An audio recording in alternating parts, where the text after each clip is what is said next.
I want to give you an example of a conservative force. If you have an incline, and let's say that the angle of inclination is theta, and we got to get this box to the top. Let's say we only want to use enough energy to get the box to the top. We don't necessarily want to speed the box up or slow it down. We just want however it is now to get to the top. What we would need to do then is apply a force upward on the box. So a free body diagram might look something like this. Our force applied here, the weight of the object, and the normal.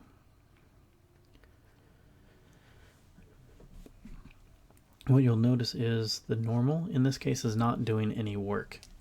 That's not always the case. It's always perpendicular to the surfaces that are interacting with each other, but those surfaces could be in the direction of work.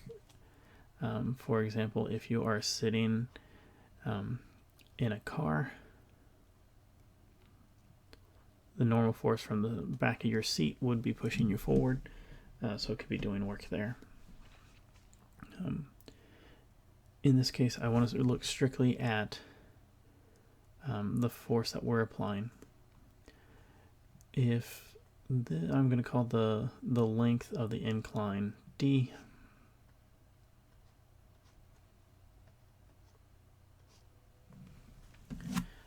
so we would say the force in that distance here is the work that we're doing. But if the box doesn't gain speed or lose speed, we're just trying to get it to the top however it is, you might notice that gravity is working against us with this little component here.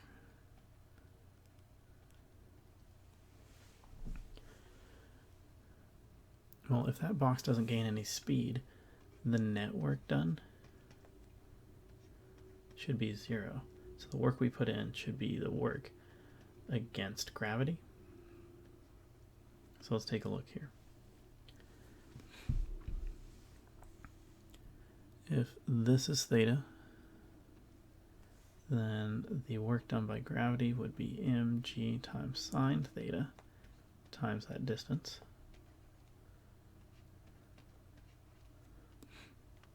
But sine theta times d is actually the height. So we get the work we do is equal to the gravitational potential energy the box would gain. It doesn't matter what pathway we're taking, because you notice the theta would come out. So that's an example of a conservative force. Gravity is a conservative force. The work done by gravity only depends, or the work against gravity only depends on the height.